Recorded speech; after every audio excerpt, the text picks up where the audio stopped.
Shalom, shalom, shalom, shalom. Selamat pagi masyarakat iman yang dikasih oleh Tuhan.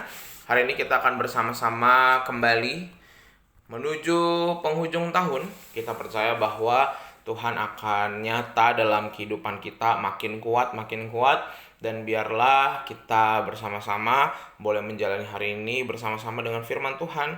Dan biarlah firman Tuhan itu boleh terpancar dari hati, sikap, dan tutur kata kita. NKB 204, NKB 204 bait pertama dan yang kedua di dunia yang penuh cemar.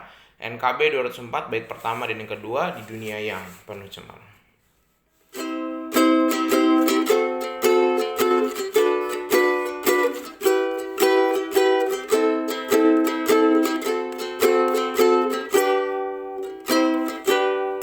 Di dunia yang penuh cemar antara sesamamu,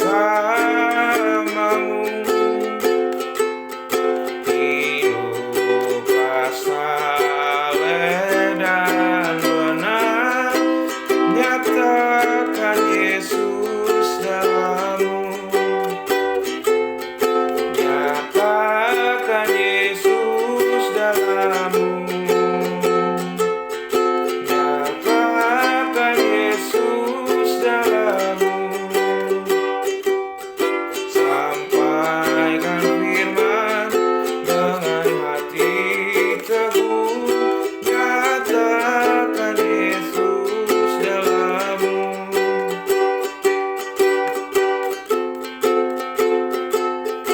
Hidupmu kita terluka, dibaca sesamamu.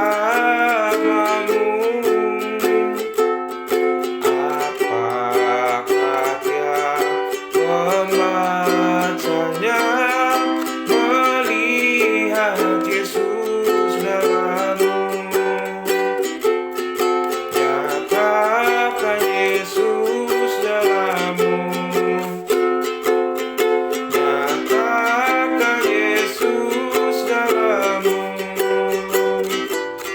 Sampaikan firman dengan hati teguh, nyatakan Yesus dalammu.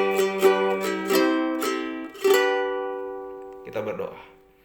Tuhan, kami percaya bahwa Tuhan akan nyata dalam hidup kami bukan hanya karena kami menerima berkat-Mu, tapi juga orang-orang di sekitar kami pun merasakan anugerah dari Tuhan. Kami serahkan pembacaan firman Tuhan hari ini dalam nama-Mu kami berdoa. Amin. Bapak Ibu Saudara, bersama-sama kita buka 2 Raja-Raja 20, 2 Raja-Raja 20 ayat 1 sampai 11. 2 Raja-Raja 20 ayat 1 sampai 11. 2 Raja-Raja 20 ayat 1 sampai 11. Dengarkanlah sabda Tuhan. Pada hari-hari itu Hizkia jatuh sakit dan hampir mati. Lalu datanglah Nabi Yesaya bin Amos dan berkata kepadanya, "Beginilah firman Tuhan, sampaikanlah pesan terakhir kepada keluargamu sebab engkau akan mati, tidak akan sembuh lagi." Lalu Hizkia memalingkan mukanya ke arah dinding dan ia berdoa kepada Tuhan. "Ah Tuhan, ingatlah kiranya bahwa aku telah hidup di hadapan-Mu dengan setia dan dengan tulus hati, dan bahwa aku telah melakukan apa yang baik di mata-Mu." Kemudian menangislah Hizkia dengan sangat. Tetapi Yesaya belum lagi keluar dari pelataran tengah, tiba-tiba datanglah firman Tuhan kepadanya. "Baliklah dan katakanlah kepada Hizkia, raja umatku, beginilah firman Tuhan Allah Daud bapa leluhurmu. Telah kudengar doamu dan telah kulihat air matamu, sesungguhnya aku akan menyembuhkan engkau, pada hari yang ketiga engkau akan pergi ke rumah Tuhan. Aku akan memperpanjang hidupmu 15 tahun lagi, dan aku akan melepaskan engkau dan kota ini dari tangan Raja Asyur. Aku akan memagari kota ini oleh karena aku dan oleh karena Daud hambaku." Kemudian berkatalah Yesaya, "Ambillah sebuah kue ara." Lalu orang mengambilnya dan ditaruhnya pada bara itu, lalu sembuhlah ia. Sebelum itu Hizkia telah berkata kepada Yesaya, "Apakah yang akan menjadi tanda bahwa Tuhan akan menyembuhkan aku dan bahwa aku akan pergi ke rumah Tuhan pada hari yang ketiga?" Yesaya menjawab, "Inilah yang akan menjadi tanda bagimu dari Tuhan, bahwa Tuhan akan melakukan apa yang telah dijanjikannya. Akan majukah bayang-bayang itu 10 tapak atau akan mundur 10 tapak?" Hizkia berkata, "Itu perkara ringan bagi bayang-bayang itu untuk memanjang 10 tapak. Sebaliknya biarlah bayang-bayang itu mundur ke belakang 10 tapak." Lalu berserulah Nabi Yesaya kepada Tuhan, maka dibuatnyalah bayang-bayang itu mundur ke belakang 10 tapak yang sudah dijalani bayang-bayang itu pada penunjuk matahari buatan Ahas. Kita boleh minta umur panjang nggak ya dari Tuhan? Rasanya itu sebenarnya pertanyaan yang kadang-kadang menjebak kita. Kita selalu berkatakan ulang tahun panjang umur ya. Tapi kalau umur kita panjang tapi kita sengsara, apa enak gitu ya. Sehingga jawabannya tergantung motivasi kita di balik permintaan itu. Ada orang ingin umur panjang karena takut mati. Apa gunanya panjang umur namun dibayang-bayangi takut mati? Ada yang ingin hidup lebih lama karena merasa belum memberi apa-apa buat keluarga, buat gereja, buat masyarakat, buat dunia. Motivasi ini harusnya yang kita punya ya, lebih baik yang nomor 2 nih. Namun pada akhirnya kembali lagi, terserah Tuhan, Dia yang menentukan pendek atau panjangnya umur kita. Nah, Nasar ini juga nggak menjelaskan sebenarnya Hizkia tuh kenapa sih dia pengen sembuh, kemudian kenapa dia pengen umur panjang gitu ya, apa ada hal-hal yang mungkin dia belum selesaikan atau apa.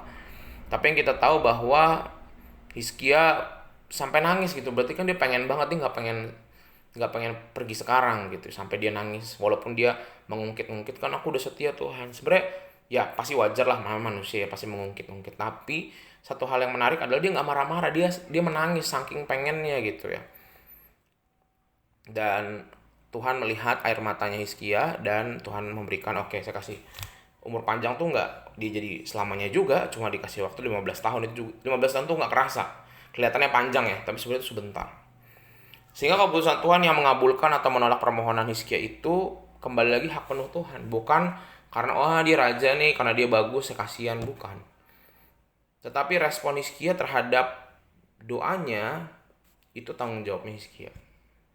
Ya, jadi Tuhan udah mewujudkan, itu juga penting nih. Apa yang dilakukan setelah dikasih umur panjang?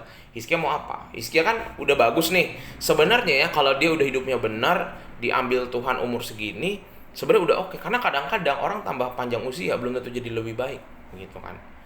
Tetapi kembali lagi, gimana Hizkia mengisi hari-harinya? Apakah dia makin bijaksana, makin baik, atau malah justru memburuk? Sehingga Bapak Ibu Saudara, kalau kita dianugerahi ketidakpastian, kita nggak usah takut. Justru kita harus bersyukur ketika hidup ini nggak pasti gitu, soal kesehatan, pekerjaan, usaha, pelayanan, nggak apa-apa gitu ya. Karena kita percaya bahwa kadang apa yang kita minta tuh bukan yang utama. Yang lebih utama itu apa? Kehendak Tuhan bagi kita. Kalau Tuhan pengen saya kasih umur panjang, berarti Tuhan masih ada PR buat saya. Kalau Tuhan bikin usaha saya rugi, Tuhan mungkin ada niat lain. Mau bangun keluarga saya kah? Apa mau lihat karakter asli saya kayak gimana? Karakter pasangan saya gimana kalau lagi rugi? Sehingga apapun yang terjadi dalam hidup kita, kita belajar untuk nggak buru-buru menghakimi dan lihat. Jangan-jangan Tuhan ingin memberikan satu hal yang baik buat hidup kita. Harusnya doa kita tuh kayak Musa. Dia bilang di dalam Mazmur 90, ajarilah aku menghitung hari-hariku sehingga aku beroleh hati yang bijaksana. Amin. Kita berdoa. Tuhan, terima kasih firman-Mu hari ini mengajarkan kami. Karena kami tidak tahu apa yang kami minta. Kadang kami sembarang minta. Kami pikir yang kami minta itu yang terbaik, padahal belum tentu. Sehingga biarlah Tuhan kami belajar, kalau Tuhan kasih apa yang kami minta, ajarkan kami jangan terlena. Justru tugas kami makin banyak. Kami minta rezeki materi banyak, kami harus siap dengan konsekuensinya. Kami minta usaha kami untung banyak, kami harus siap dengan konsekuensinya. Nggak semuanya hanya baik-baik dan bahagia-bahagia aja. Ada pergumulan yang juga menanti setelah itu. Ajarkan kami untuk selalu siap. Apa yang kami minta dan Tuhan kasih, kami harus siap bukan hanya mensyukuri apa yang Tuhan beri, tapi hidup dengan komitmen kepada Tuhan. Kami serahkan hidup kami hari ini, hanya dalam nama-Mu kami berdoa dan bersyukur. Haleluya. Amin. Selamat pagi, Tuhan Yesus memberkati, tetap bersemangat.